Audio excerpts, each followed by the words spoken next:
of problems No, getting food stuck in my tooth. that's your new thing? Yeah, because before it would just slide right through.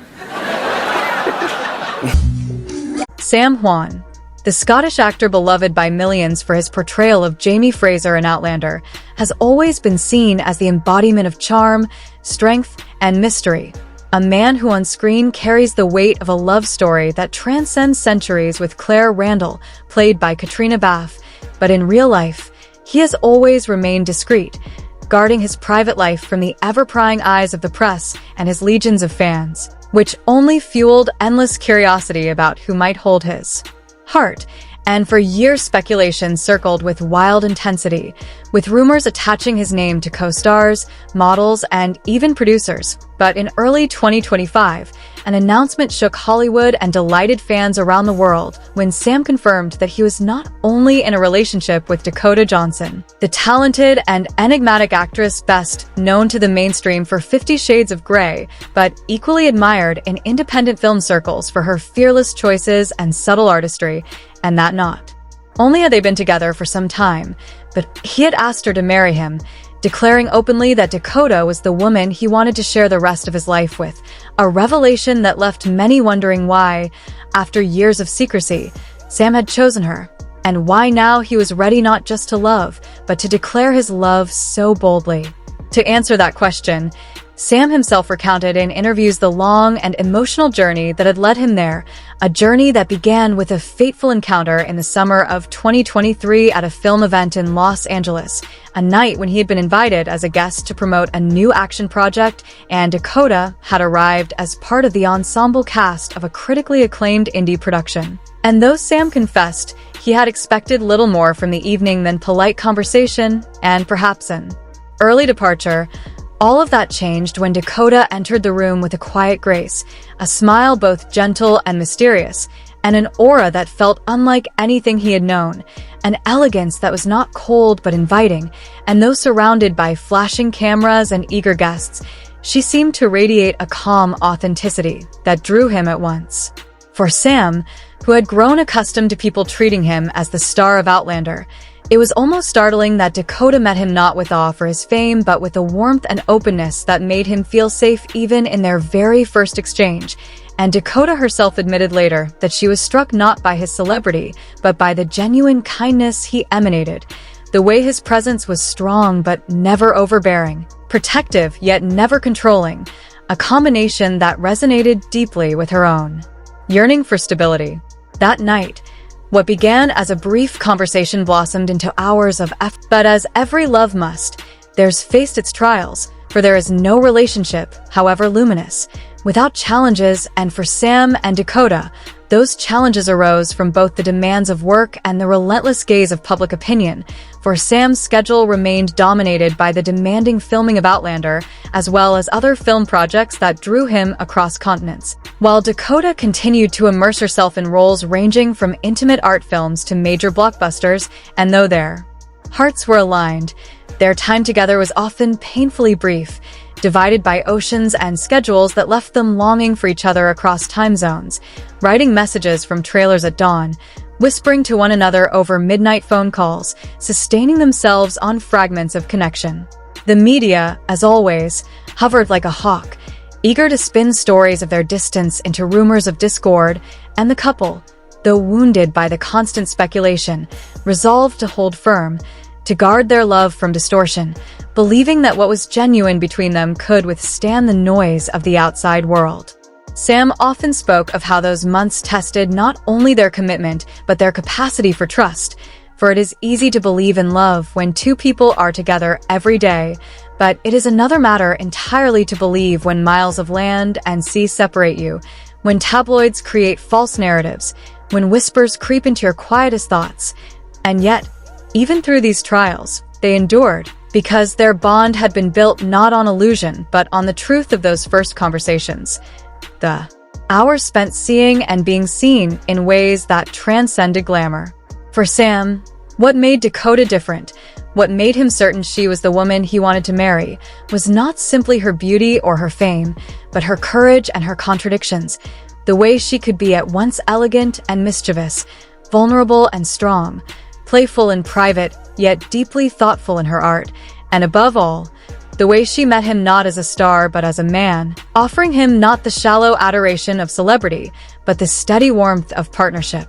For Dakota, what convinced her of Sam's place in her life was his consistency, his strength that was never domineering but always supportive, his willingness to stand with her through doubts, to walk beside her rather than in front of her, and to let her shine without ever feeling diminished. And so, as their relationship grew through quiet dates, shared travels, long absences, and joyful reunions, they discovered that their love was not a fleeting spark but a steady flame, one that could weather storms, one that deserved not secrecy forever but celebration. And when Sam at last chose to go public in early 2025, it was not merely a decision for the fans or the media, but a declaration for himself. An affirmation that he had found the woman he wanted not only to love in silence, but to love openly. And when he revealed that he and Dakota were preparing for marriage, he spoke with a sincerity that resonated far beyond the headlines. For his words were not the performance of Jamie Fraser,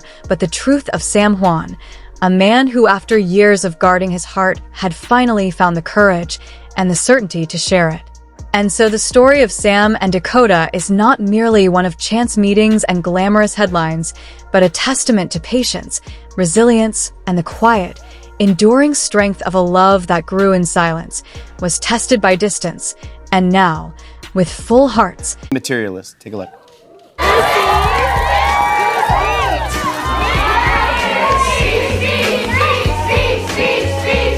There were times when Sam admitted he had wondered just how far their relationship could really go, because the life of a man in the spotlight, especially one who had carried the weight of romantic roles in a global phenomenon like Outlander, was never easy and rarely free of intrusion, and at certain moments he questioned whether the delicate balance between private devotion and public expectation could be maintained. But every time he looked at Dakota, every time her eyes softened the intensity of his doubts, all those worries seemed to dissolve into something smaller than the immensity of what he felt for her, because she gave him a faith that true love is not merely a fragile illusion painted on the canvas of fleeting passion, but a living power capable of overcoming all obstacles. And even though the media kept circling like restless birds, asking questions and feeding endless curiosity, creating rumors that whispered through magazines and social networks, ranging from speculation that Sam still harbored unresolved feelings for his longtime co-star Katrina Balfe to whispers that Dakota herself had never completely forgotten her past with Chris Martin, Sam learned that the pressure of public opinion, while heavy and sometimes exhausting, could be carried if two people chose the armor of silence and patience rather than constant explanation, because silence has its own dignity, and patience is a form of quiet strength, and so both of them, with rare restraint in the entertainment industry, carried forward without unnecessary declarations, letting their actions and their resilience speak louder than headlines, until one very ordinary evening became extraordinary in Sam's heart. And that evening, as he often recounted with a tenderness that revealed more than any crafted line, was a rainy night in New York when they sat together on the balcony of Dakota's apartment. The city murmuring in the distance, the air damp and fresh, raindrops tracing patterns on the railing while Dakota wrapped herself in a blanket, a cup of hot tea warming her hands, saying little yet offering everything in the quiet grace of her smile. And it was in that silence, without dramatic declarations or staged romance, that Sam felt something strike deeper than the applause of thousands ever could, for he realized that this, her stillness, her gentle presence, her smile unburdened by pretense, was what he wanted every morning of his life. This was the eternity hidden in a single ordinary moment, and he felt a longing not just to be near her but to build a life around her, to create a family, to be not only a lover but a husband and eventually a father, something he had never allowed himself to imagine when work and ambition filled all the corners of his life, because for years his energy had been poured into scripts, filming schedules, premieres, and the expectations of fans. But Dakota's love turned his gaze inward towards the possibility of a stable home, and that is when he began to understand that love was not only about passion or desire, not only about the fire that blazes brightly for a season, but about the deeper commitment that sustains two souls through storms, disappointments, and inevitable aging. And when the decision to propose took root in him, he knew it had to be in Scotland. Not for grandeur or spectacle, but because that land was the soil of his identity, the hills and lochs of his boyhood shaping the man he became. And he wanted Dakota to feel that earth under her feet, to know that his heart was not merely a stage persona but tied to landscapes, winds, and waters that told the story of who he was before fame. So he planned a journey where, amidst the green hills and under the gaze of an old Scottish sky, they walked until they reached a hillside overlooking a lake, where he knelt and opened the ring box. A gesture simple yet carrying centuries of human longing, and though the ring itself was not ostentatious, not dripping with diamonds designed for show, it was more precious because it held meaning, a gemstone cut from an old coal mine in Scotland, set in a golden band, carrying the labor of past generations. A reminder that beauty can be carved out of hard work and endurance, just as love itself is chiseled out of time and patience. And when Sam, in that moment, told her with a steady voice that though he had lived many years in countless roles under the limelight with praise and recognition flooding his path, all of those triumphs were but fleeting shadows compared to the enduring truth of wanting her, declaring that the only thing he was truly certain of was his desire to walk this life with her. He asked the timeless question, "Will you marry me?" And Dakota, overcome with tears that fell not from sorrow but from the joy of knowing her soul had been seen, nodded and embraced him with the kind of sincerity that can never be scripted, and in that embrace the weight of speculation, rumor, and public noise melted away, leaving only two human beings promising to belong to one another. And later, when asked in an interview why he had chosen Dakota among all possibilities, Sam answered with honesty free from ornament, saying it was because she was the only person who made him want to be a better version of himself. Not for the sake of audience or applause, but for the sake of authenticity, because Dakota was more than a beautiful, talented woman. She was a deep, strong soul who understood him beyond the surface, who felt his struggles and loved him not as Sam Heughan the actor,